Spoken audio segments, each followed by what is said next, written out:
Hey guys, welcome back to the Dillon England Show. I'm your host, Dillon England, and on today's episode of the podcast, we have Travis Woodham joining us in the podcast. Travis is the owner of Top Tier Soccer Training, and today we explore the complicated journey of entrepreneurship and honestly why I think that Travis is on to something very special.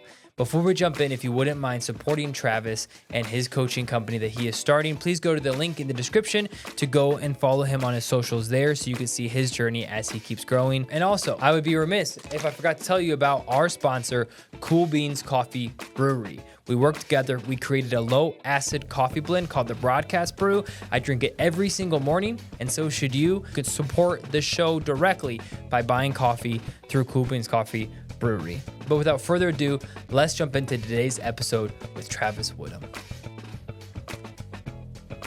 Which is really exciting. I'm pumped for you. Thank you. That you're doing that.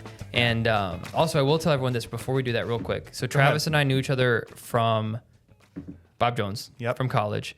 And you were one of the first people to support me when I first started. We had a mutual friend on the show, and you reached out to me, and you're like, bro, keep it up. Yes. And honestly, dude, people like you, I've talked about this on the podcast before, but like content creation is a really lonely game. And so people like you, just those random texts of encouragement, like, bro, like great video or comments, like those. I got you, bro. Those, I appreciate that a lot. And then we started the company.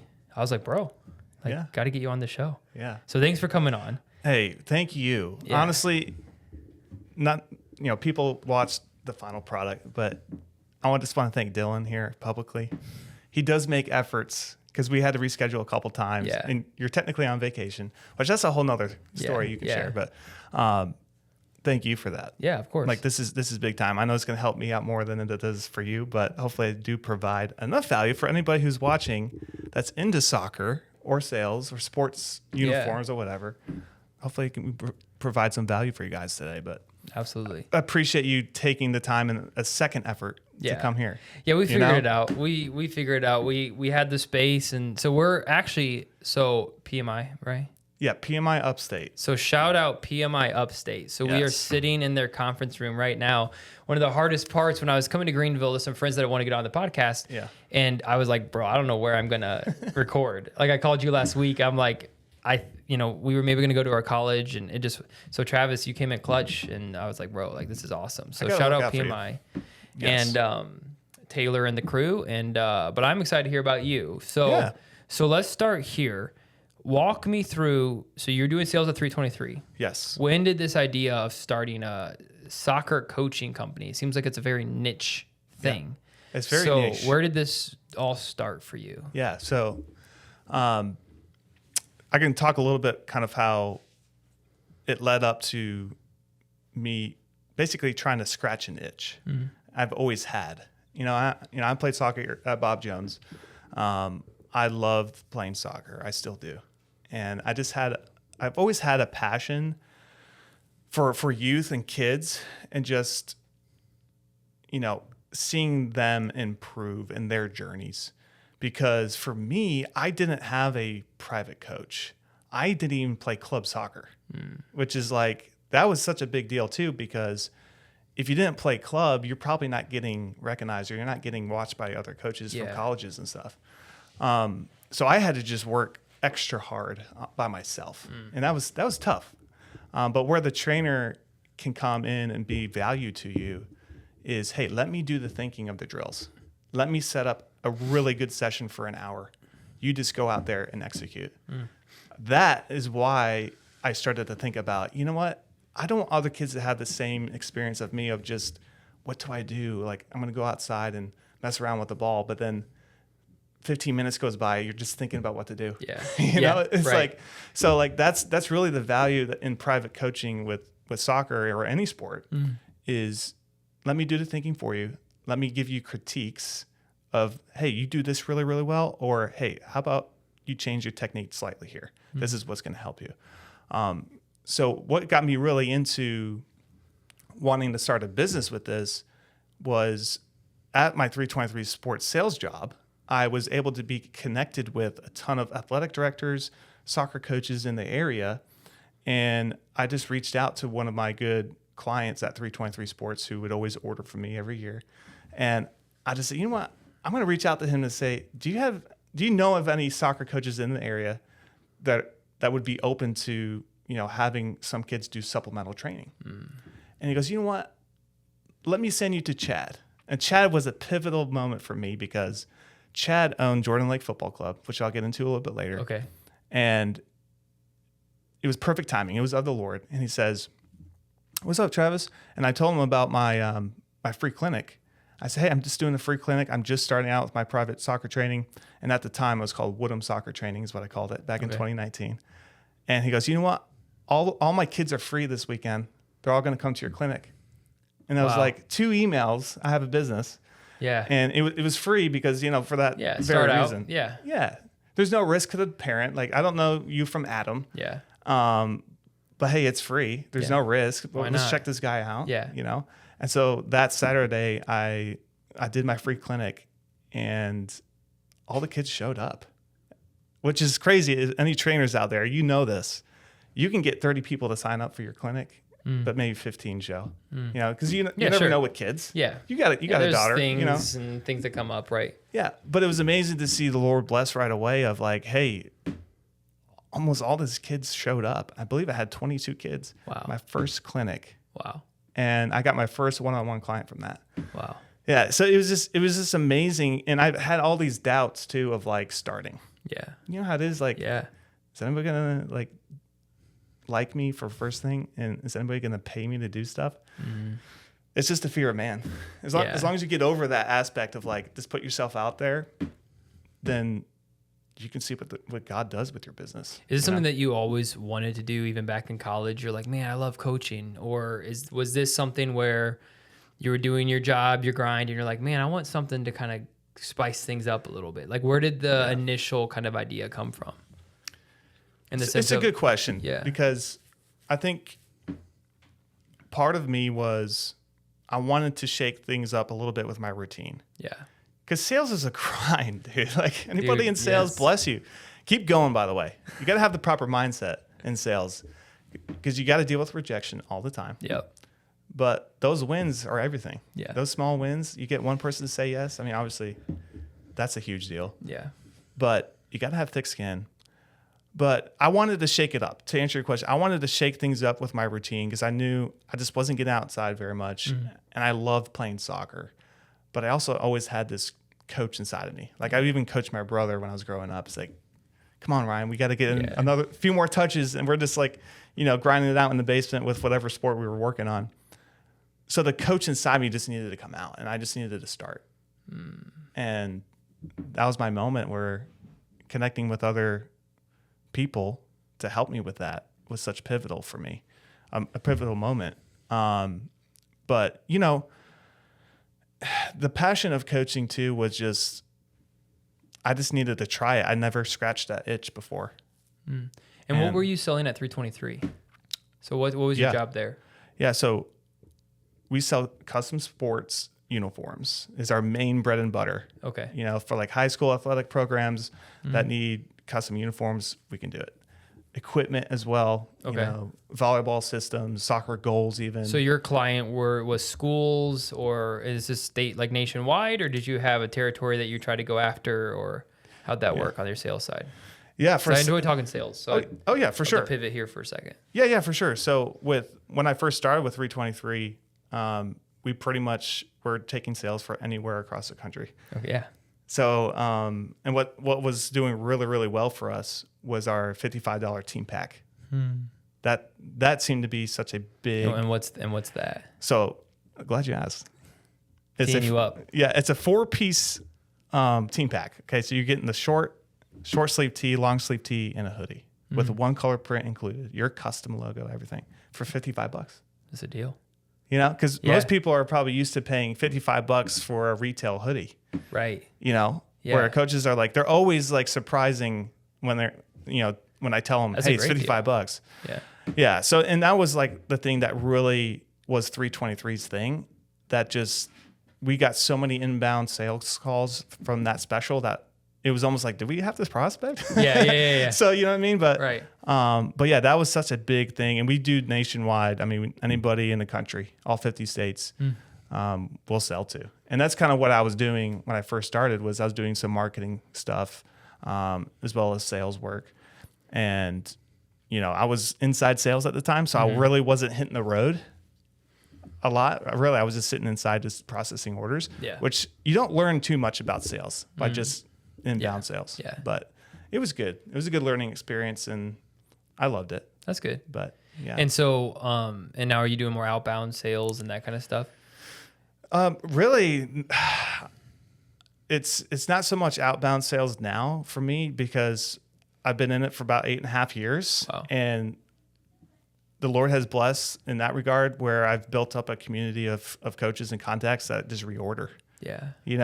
I just work. So now you're keeping them happy at this point. Yeah. And you get some new people. And I think that's the exciting thing with your journey is it seems like the Lord has used your job at 323 and it's in the same exact industry of soccer. A lot of them are. Oh yeah. And so it just worked out so well where a lot of the coaches you were doing work with 323, you had, like you said, that you had the relationship that helped you start your coaching company. Yes. And I always love, the reason I make that point is I always encourage entrepreneurs that are thinking of starting a business is, can they start something within the vein of the relationships they already have?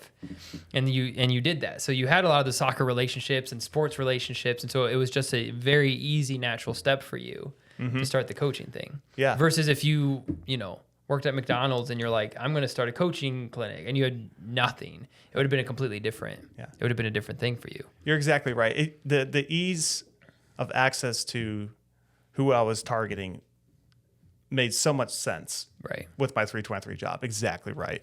So, I was talking to actually last week, I went to talk to some sports management campers at Bob Jones University, and I was sharing this about taking advantage of your connections in anything. And who are your, power contacts in your cell phone that you can call and say, hey, I know you know this person. This is the business I want to start. Can you provide contact info? Can you provide insight if that person has done that very type of business before? Yeah. So yeah, it was such a blessing to have connections already happening for me. Yeah. To then segue into the soccer coaching. And I could do both at the time too, which was really nice. And is also a blessing to be able to still keep your sales and do something that you're passionate about. So it's been a journey, but even since 2019, when I started Woodham soccer training, I since then have moved back to Greenville. So I was doing that in Raleigh, North Carolina for about a couple of years. And so when I moved back to Greenville, I started the same business, just under a new name. Gotcha. It's called Top Tier Soccer Training. There it is. And it's been awesome to see the success so far. Mm-hmm. I've had 33 kids sign up. Wow. For my group training this What's summer. Your goal? If you said, let's say, where do you see Top Tier going? Because, there's a lot of teachers and coaches and side things. Is this something where you're like, I see the vision of this thing could be big? Or are you just like, look, I'm happy keeping this a side thing? What's the potential for a business like this? Dude, you can do this full scale, full time. You could be making 6 figures plus with private coaching, which I'll have to say it's almost only in America where parents will pay for private training, but you see this all across the world now. Mm-hmm. And I would love to see it to a point where I'm doing it full time. Mm. I would love to do that. And it's going to take a lot of work, obviously, to get to that point. Well, let's brainstorm. What's the next steps, right? Because I think, I even see people that buy facilities and they have a facility, and that would be sweet. Is that, what would it take for someone that started a business, a hobby that's getting going? What's the next step for you? Is it just getting more clientele? Is it building better relationships with people? Because I almost view it seems like if you could work out a deal with actual teams and do group rates or something for all their players. I don't know if that is that something people do? How do you get a massive amount of people, or is it always just going to be parent per parent kind of deal? Yeah, it's really a good question for any trainer out there. It's how do I get people to buy into what I'm doing? Right. And it's tough. I mean, especially if you're starting out from zero, like I have. Right. Because you have no success stories. Yeah. You have to build those out. Exactly. So, You have like 0 reviews. Like, what's Yeah. top tier soccer training? yeah. Oh, Well, it's top tier, baby. It's You, gotta be you know top it's tier. good. Yeah, you know it's good. you got to be. But yeah, it's really a good question, Dylan, because, scalability is such a thing that I haven't had much experience with yet. And I'm still trying to figure things out, but I can see where my next step would be to continue to reach out to these club teams that are local, connect with those club owners and say, hey, this is what I'm doing. This is me. If you have kids who may be struggling with, anything, their first touch, their shooting, their defending, or just overall effort and confidence, send them my way, Yeah. And that's who I'm working with. I'm working with kids who may be lacking with confidence in their game. Yeah. And they just need a coach to believe in them. You know what I mean? It'd be cool if you did even discounts. If you're like, hey, if you send your kids, I'll give them like a 15% discount. And that would maybe even encourage the parents even more. Yeah. To like, if the club wouldn't pay for it, obviously, if it was parents, if the coach went to the parents and said, hey, your kid could really go to use top tier Travis is amazing. And actually, if you tell them that we sent you, you'd get 15% off. I'd be curious if that would. I don't know, I'm a brain guy. I'm like I keep always, when people give me ideas, I'm like, well, this could be an idea. I don't know. I think that could be I don't know if you've thought of that or done that already, but that could be an interesting idea. Yes. I've actually worked with Jordan Lake Football Club, which is this jersey right here, which I did sales for. So we did a 323 custom jersey right here for Jordan Lake. Beautiful. Yeah. It's all about your design. But Look at the little Jordan Lake right there. Yeah. You got some sponsor logos on the side as well.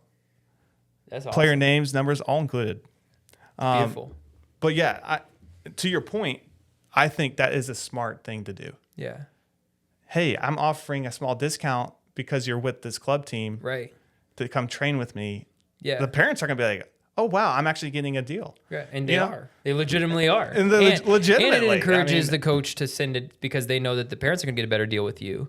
Yeah. And then eventually you see success, and it's just once the coach sends a couple to you, and then they come back after the offseason, a new player, they're like, oh yeah, I need to keep doing this, and then he talks to his friends, and then it's game over. Next thing we hang out, you're a millionaire. Yeah, hey, that'd be sick. That'd be awesome.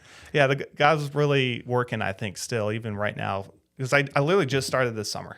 Okay. And I've had 33 kids sign up. That's insane. So that's a great number. Yeah, and I have propelled, or at least I've used my 2 years in Raleigh to help with some of that online, at least, because I asked some of the parents that I was training there, hey, can you leave a review? And that way I have at least some presence when I rebranded the top tier here in Greenville.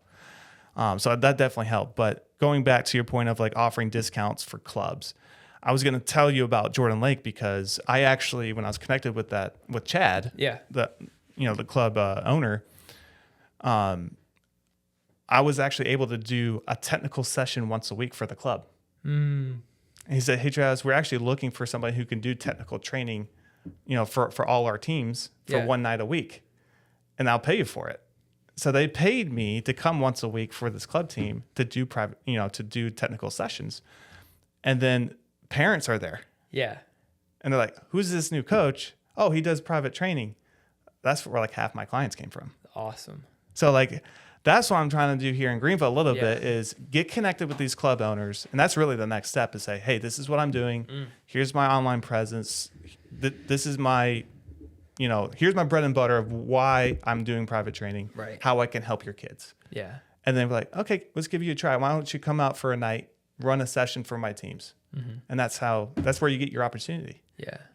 Well, it's so smart because, I mean, like, when we talk about starting a business, if you can figure out a way to get a lot of people hearing about you in a small space versus like just one-off calling, like if you pull up a phone book and calling it like, okay, yeah, here are all the soccer players' moms, that would just be a grind because they're like, no, they're good. But if you walk into a place that has 20 soccer players that are all trying to get better, that's 20 potential clients in one meeting. Exactly. And so it's in like with sessions and doing your events and those types of things. It's the way to do it. Yeah, and because I'm unique in that regard as far as business goes. Yeah. Because I am the product. Yeah. Whereas I'm not selling jerseys in this type of industry. I'm selling me as the coach. Right. So that's what's tough, because parents are already going to be a little bit like skittish about who's this new guy. Yeah. Who's going to be helping my daughter who's 8. Right. Or my son who's 10. Right. Like, I want to kind of get to know this guy first. Yeah. And I think that's what's the challenge is, especially starting from zero. Yeah. How do I, convince these parents like, hey, I can help your son or daughter. Yeah. Just give me a shot. And so that's been the challenge. But if you're able to get in front of the parents at the club practice, and that's everything.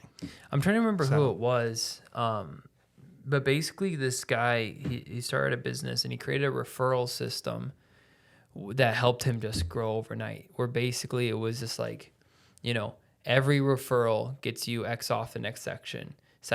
Yep. And then it was almost like a punch card referral thing. So, when you go to like a Starbucks or like a coffee shop and they have like a punch card, it was almost like a punch card thing. Yeah. And then when they got X amount of referrals, they'd get like a completely free session or free product or free whatever. I almost wonder, dude, if you could do like 3-2-3, you had like a top tier jersey.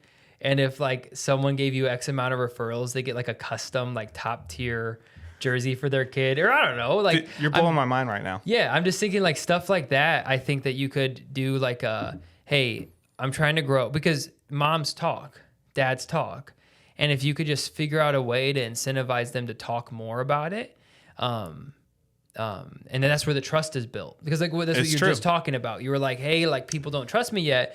Well, you get the first one that does.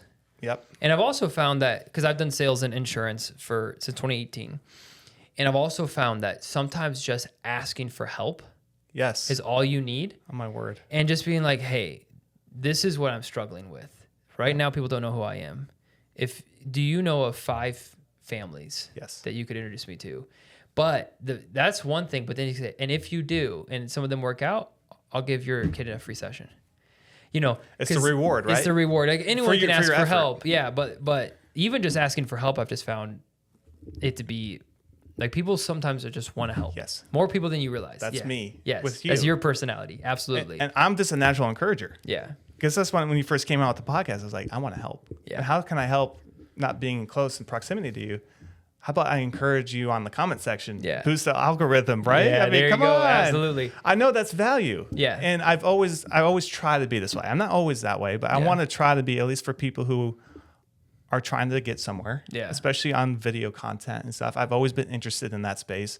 And so to see you do it and be like, oh, I know Dillon from college. It's like, let's go, man. Yeah. This is awesome. Well, and there's a lot of people like you out there, and that want to help you out in return too. That there's a parent that's probably waiting to be like, yeah, actually, Travis, before you mentioned, I didn't even think about it, but I know we have 4 friends that would probably do this too. Yep. And then it's just, it's crazy that you think about going back to the jersey thing. I'm literally doing that. Really? Yes. Oh, it's sick, dude. So thank you for mentioning that, because I'm utilizing my 323 sports work of selling jerseys. Yep.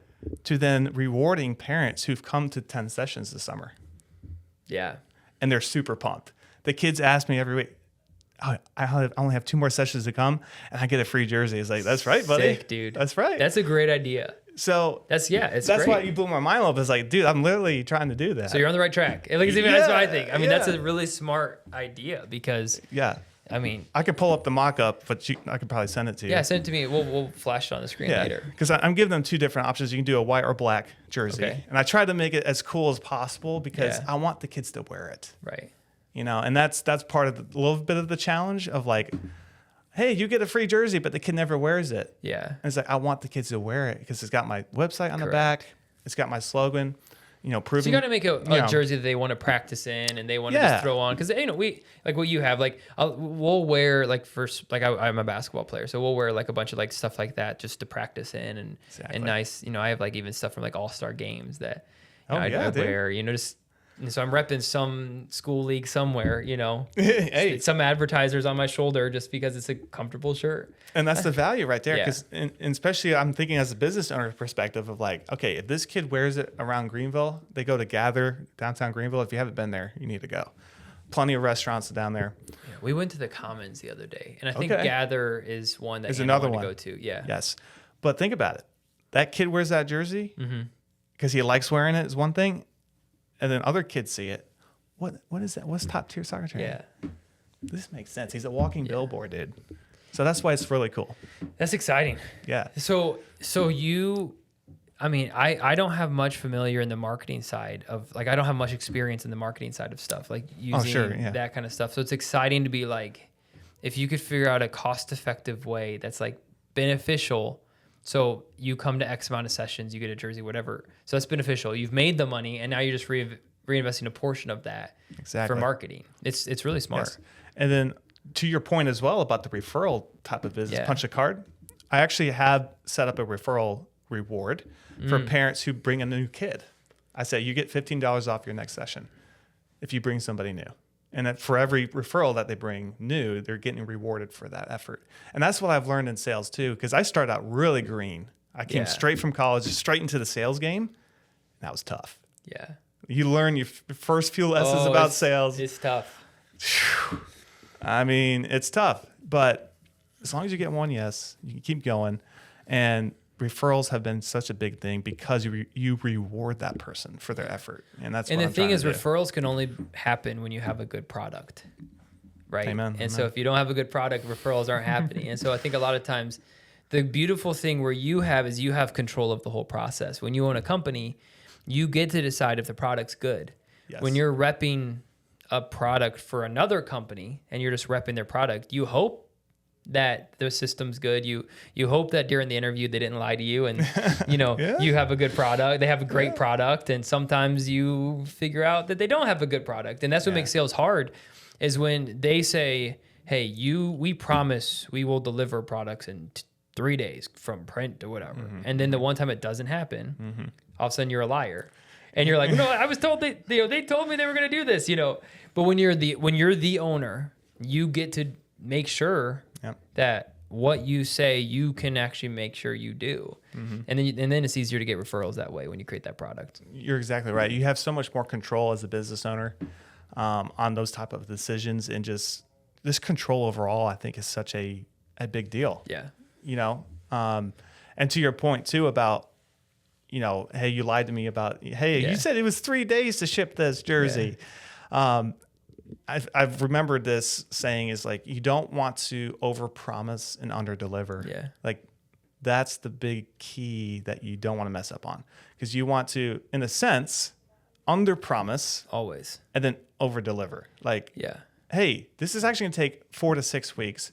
It comes in 3 weeks. It's gravy. Right. Oh, I love this company. Yeah. They told me 4 to 6 and came in 3 weeks, and then they're going to tell other people about it. So it's like those little things do matter. Oh, it matters so much. And people, and the other thing I say this probably every episode I've probably said, but like people can sniff bullcrap a mile away. They know if you're just, people want honesty. And what I tell people, salespeople all the time. So my sales is outbound. So when I started, I literally was knocking on business doors. You're grinding. Like 100 companies a week. Like 20 a day, just knocking, going in there, and then they're like, no, we're not interested. Next one, no, we're not interested. No, sure, we'll hear what you have to say. And those little wins. But as you're grinding and you're just getting no, like eventually you learn how to position things. And really it's just, they just want honesty. They're like, why are you here?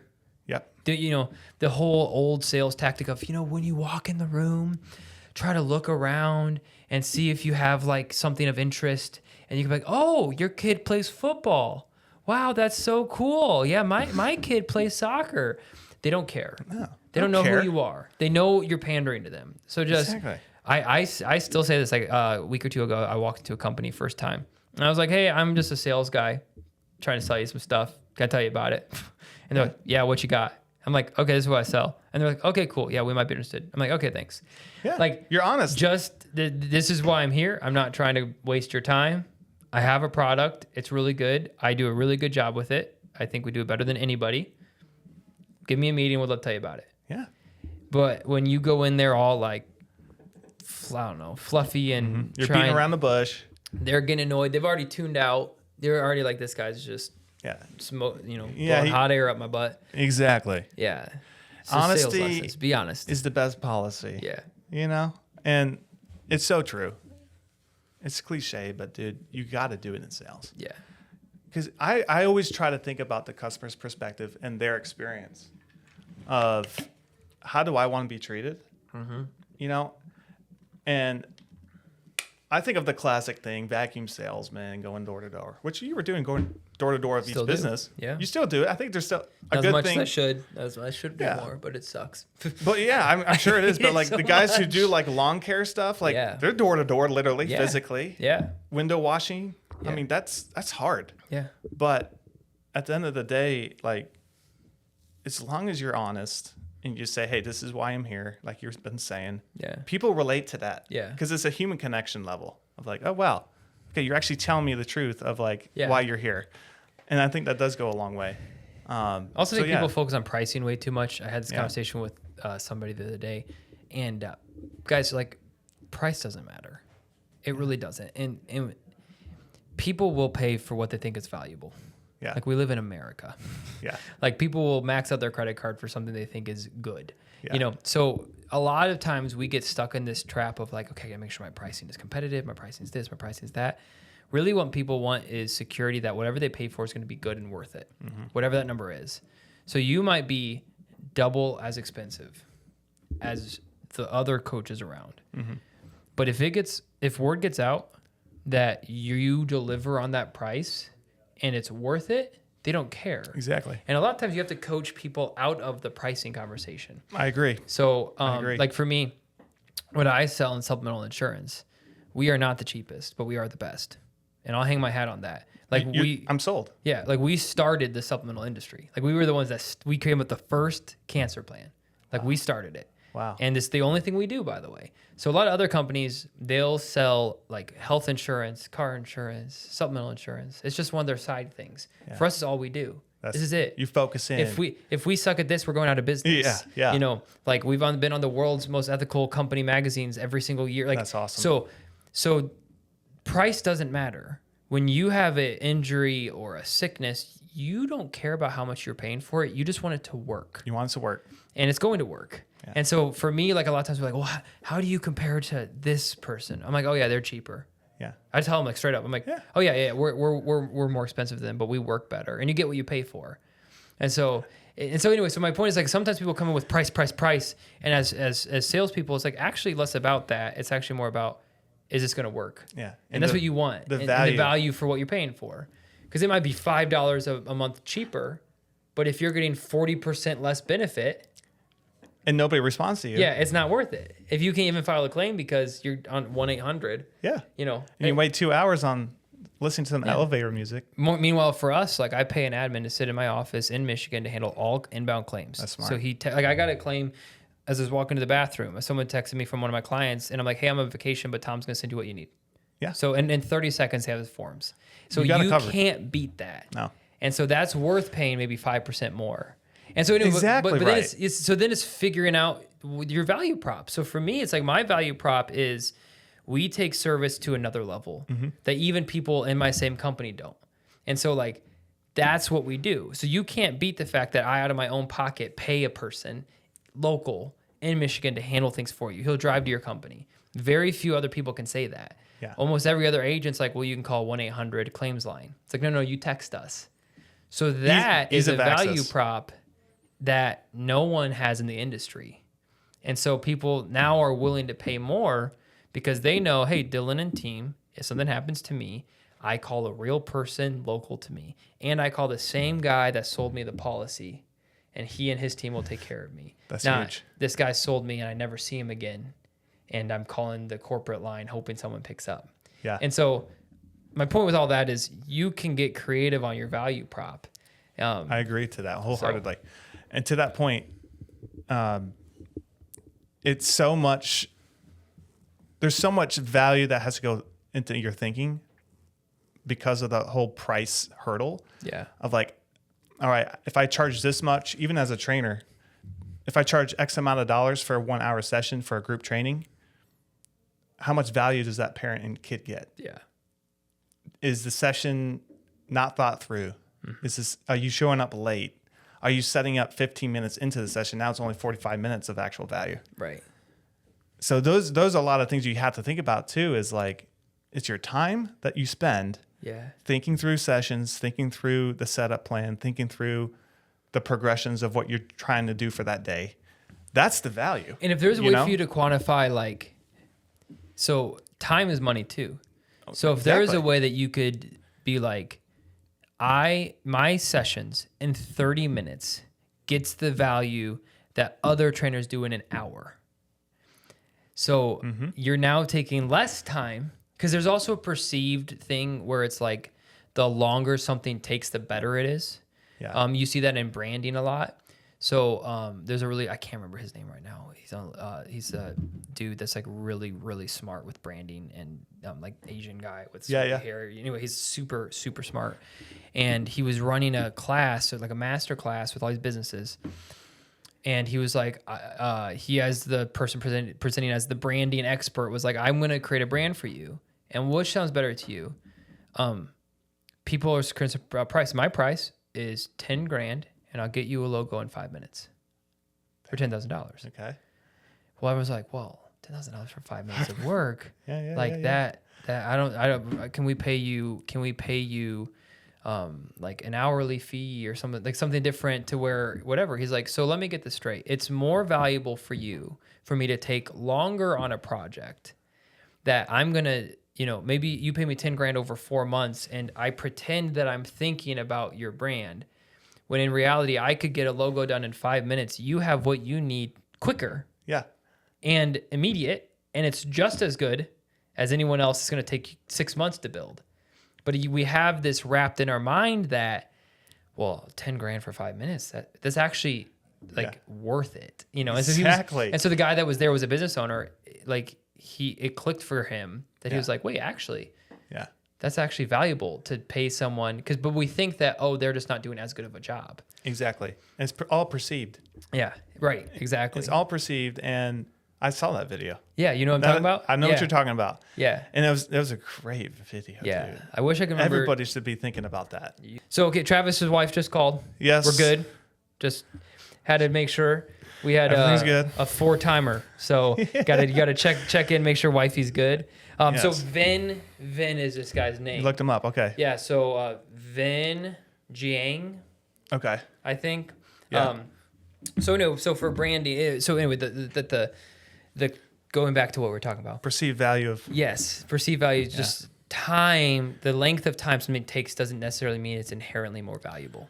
Exactly. And it's worth the cost. So sometimes, even with training, is like, I've created a training method that is so good, and half the time, your child will get to where they need to get to, and what is going to take you 2 hours over here. Exactly. Like there's value in that. Yeah, because it's going back to my point about myself training by myself. Right.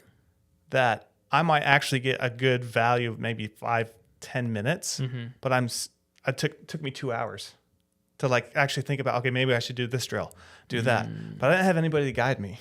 Right. And that's kind of we hang our hat on that type of problem for kids, is that they don't have a guide.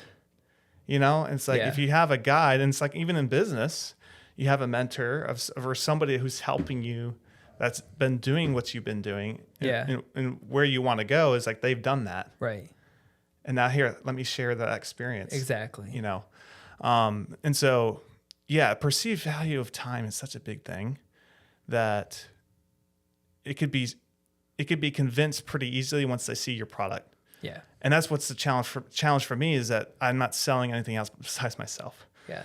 So that's the challenge. But what I will say though is, even what I found, like, even when I think the best salesmen always sell themselves. Yeah. Because like for me, when I sell insurance, like, I sell in a product, but really I'm selling the ability to work with me. So that's the best way to do sales. And because that's what your longest lasting customers. Yes. Is we like, sure, top tier, whatever. No. We like Travis Woodham. That's Travis big. Woodham is legit. He's honest. He's kind. He's safe. All those things that you want to, Travis is best, and top tier's top tier. Yeah. And that's why reviews are so huge. Yeah. And that's why I asked for them. Yeah. Going back to your ask, like, just ask. Yeah. And parents who've loved you are going to be like, sure, I would love to leave a review for you. Like, people are willing to help. And sometimes, like, when I first started, I was like, I didn't realize how much people want to help. Yeah. And it's like, and you're almost like afraid to ask, because I think Yeah. as you build a product, you're still a little nervous on you're like, I want it to be good, but I'm still, good? is it good? And you get a little nervous, yeah. asking for those things. But it's such a confidence boost and a shot in the arm of like, parents are like, Travis was awesome with my kids. My boys loved coming to training. They were excited about it. Yeah. They were ready to learn. Wow, that means so much to me. Like it means so much more to me than I think parents realize. Yeah. But I think that they do understand. It's like, this is going to help Travis. And leaving a review so easy. Can't pet peeve of mine real quick. Oh, yeah. If you are someone who only leaves negative reviews, like on anything, Is that you?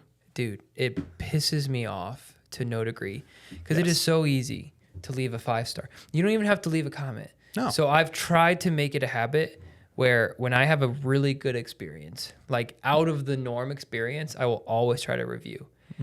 And I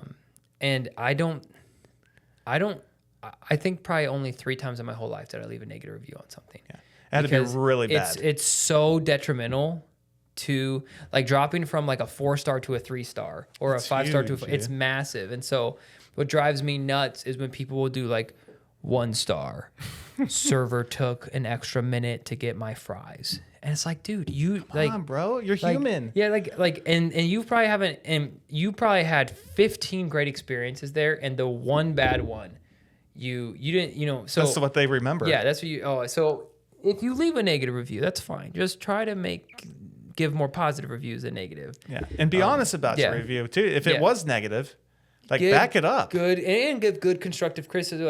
And I'm sure there's positives too. I don't even think I've ever been to a complete 1-star experience. Like maybe 2 or 3, but even then there were some good things. It's like we went to a restaurant. I'm not going to say the name. Good on you. See, but we went to one, and the fries were insanely good. Yeah, they were delicious. Love the burger was like eating charcoal. Burn that one. like the fry, I'm telling you, the fries were one of the best fries. They were truffle fries. They were so good. I mean, they were delicious. So if I was leaving a review, it would be like best fries in town.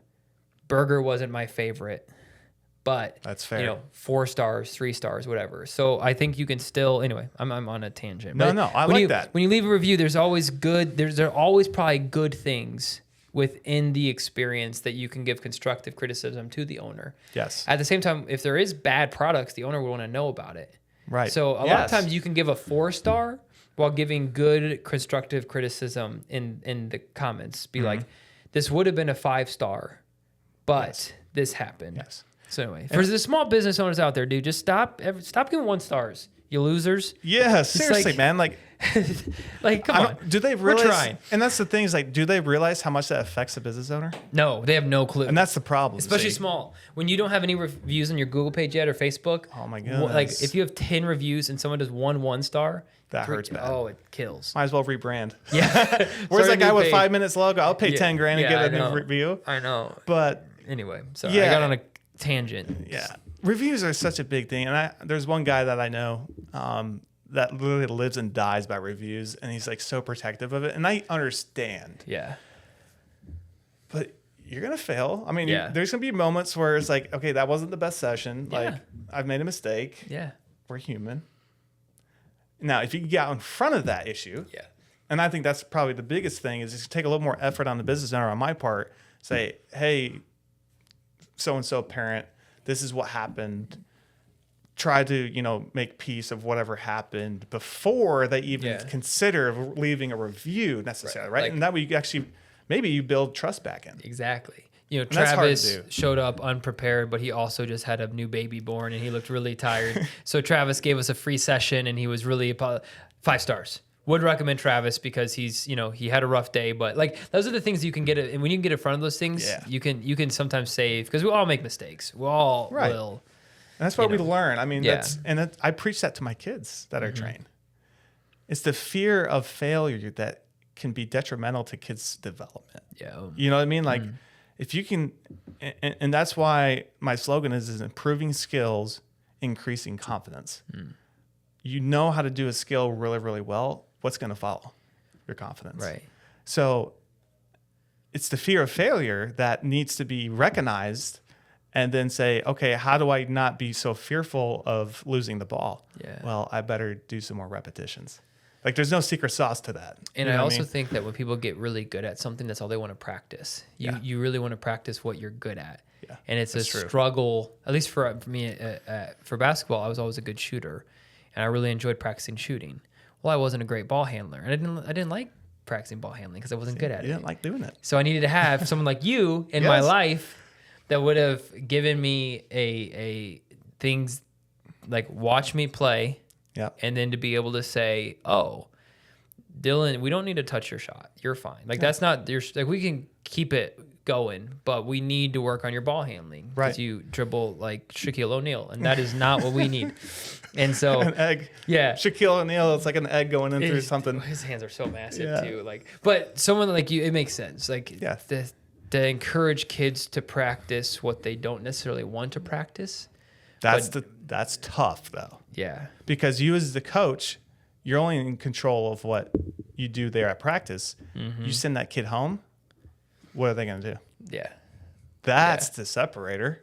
yeah. Like the kid who actually worked at home comes back to practice the next year of working from home for a year. There's a You difference. know, and yeah, you know who the practiced. ones, yeah. And it's like, can you get the kids, these 10 and 11, 12-year-olds to buy into the philosophy that it's worth it? That's another challenge as a coach, right? And I feel like that's a separator. Mm-hmm. Because if you're able to connect with the kid Yeah. first and say, this is exciting to learn, Yeah, instead of always being pessimistic, always getting down on the kids, like very negative approach, yeah, is that kid going to enjoy that? Like the kids want to play. yeah. And that's part of it too, of why I model my group sessions is I want to get them playing first. Yeah. Because kids, 8 to 10-year-old kids, They want to have fun. I want to score goals. Yeah. I want to do 1v1 moves. I want to go just Yeah. score. And like in basketball, Yeah. I want to go shoot. I want to go play a game. Yeah. So that's how I modeled my group training. Just a little insight of what I do is that it has like a play, practice, play model. It's like the U.S. soccer kind of model of like, hey, come first 5-7 minutes, play with scrimmage. Majority of the time after that, working on your technique. Other things I want to coach about for that day, end with the scrimmage. So kids are then excited to come, excited to leave. It's like a sandwich. It's a scrimmage sandwich. It's a It's scrimmage awesome. sandwich. So you want the kids excited. Yeah. And that's why coaching. Yeah, because then they're going to be more interested in doing the drills. Like they just got some energy out, they sort of scored some goals, got some slide tackles, and then it's like, hey guys, hey Jimmy, I just saw you kick a ball over the goal. We're going to work on touch and shooting right now you tried to trap the ball and it was awful. So we know you need help with You need this. a better first touch, son. Yeah. But and it's actually for a reason we play first. Right. It's not just because the kids are excited. It's for me. Yeah. Because as a coach, I'm actually seeing the first 5 minutes of a kid who shows up new. Oh, this is their level. Yes. That actually helps me to then pair them with the kid on their level with 1v1s. Travis Woodham. Top tier soccer trip. Just check it out. If you're interested in local Greenville area, just get in touch. Yeah, absolutely. So You gotta do some traveling clinics eventually. that is my plan. Yeah. I would love to be traveling across the world actually. That'd be sick. And one guy who's a big inspiration of mine is his name is Lee Jones, but his training name is called Joner Football. He's out of Okay. Australia. Biggest soccer trainer I think that's out there. Wow. He's got 300,000 subscribers on YouTube. He's an animal. Like Yeah. he's such a high energy guy, and I've learned so much from him. And YouTube's just a landscape of education too. So if you're interested in like private coaching too, if you're in a Greenville market, like all right, this maybe find somewhere new. But no, Yeah. I welcome competition. Yeah.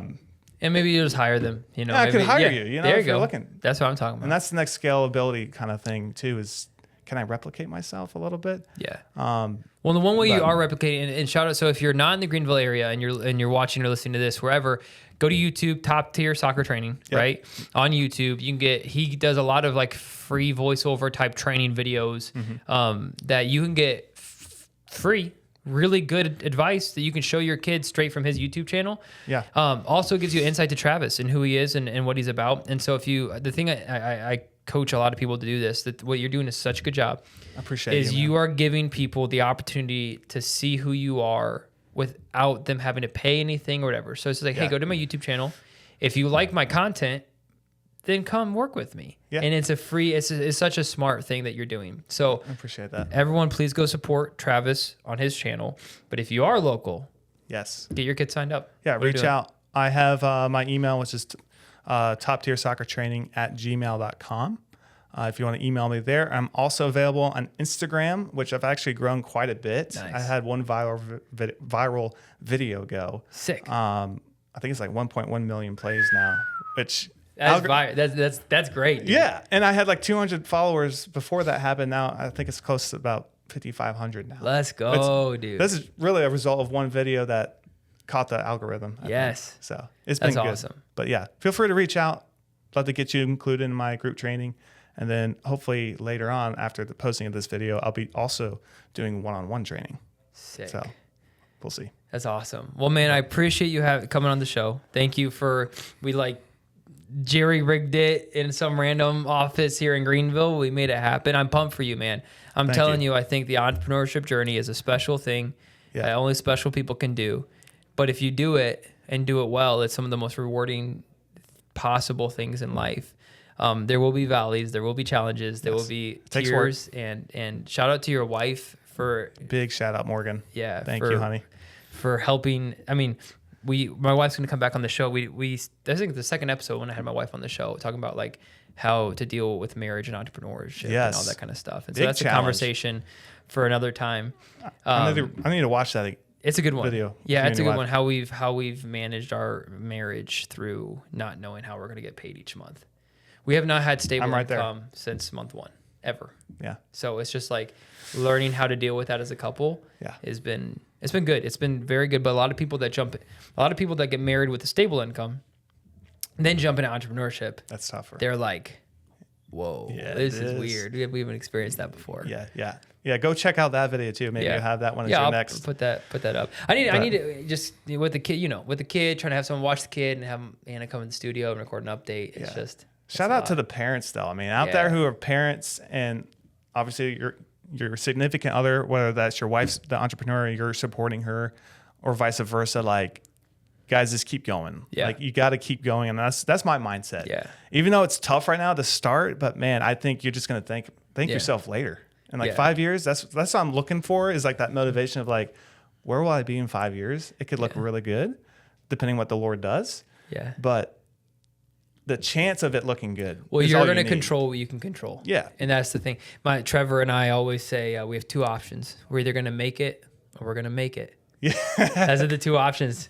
We're going to make it. We're going to make it. That's it. We're either going to make it or make it. That's the only two options we got. Thanks to you guys for helping Dillon make it. Yeah, here, thanks for you everyone. know? Thanks for everyone for following. I please everyone that's watching, go follow Travis. Thanks for everyone that's followed the show. We have some really exciting guests, and actually, we might have a guest of PMI here. Yeah. He actually just texted me for Friday, so we'll figure it out. So already making connections, already making deals. Well, hey, It's big time.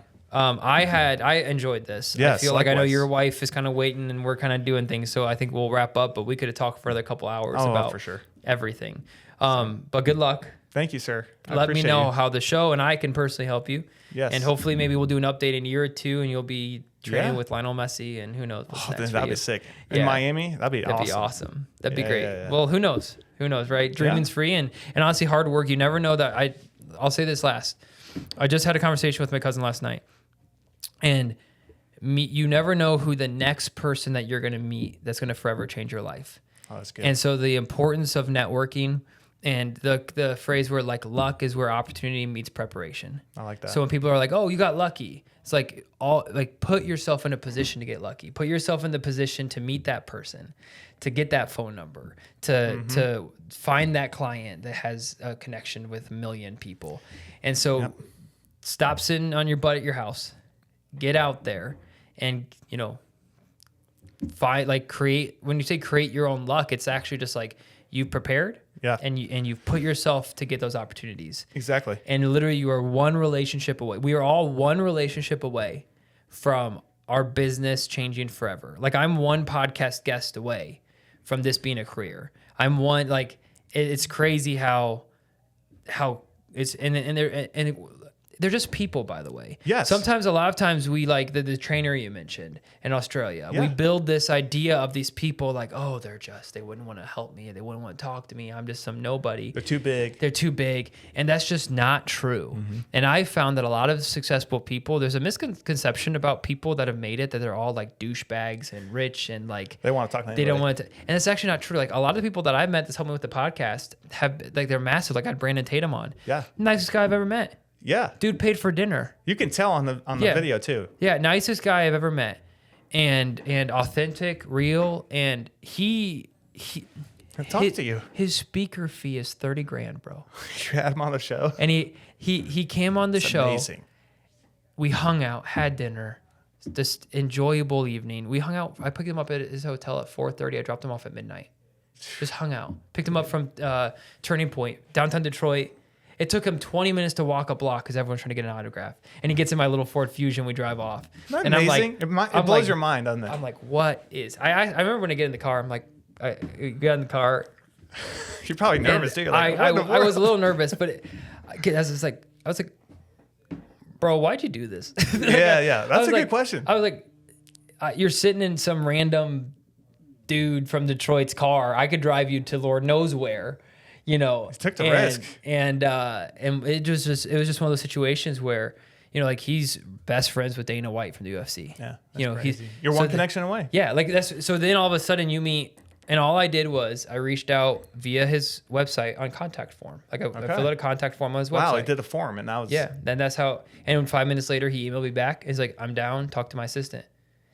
So sometimes it's just that one reach out, that one last call, that one person that you think there's no chance they're going to help you out. That they actually might be the most lovely person you're ever going to meet, and all it takes is just you to actually be bold enough to make the ask. And so I was going to say that I will leave you guys with this. It just takes 10 seconds of courage. Yes. That could change your life. Yes. Because there's always the fear of man of meeting somebody new. It's like, are they going to like me? Are they going to judge me? It takes courage, right? Like this takes 10 seconds of courage to go up to that person. Hey, and what's the I'm worst so-and-so. that's going to happen? Just say no. It's like, They'll whatever, be like, blow you "Screw off. Who cares? Okay, great, move on. Like, it's like that. We build this thing up that's going to be this all like the worst thing that's going to happen is they're like, hey man, it's nice to meet you, and you never hear from him again.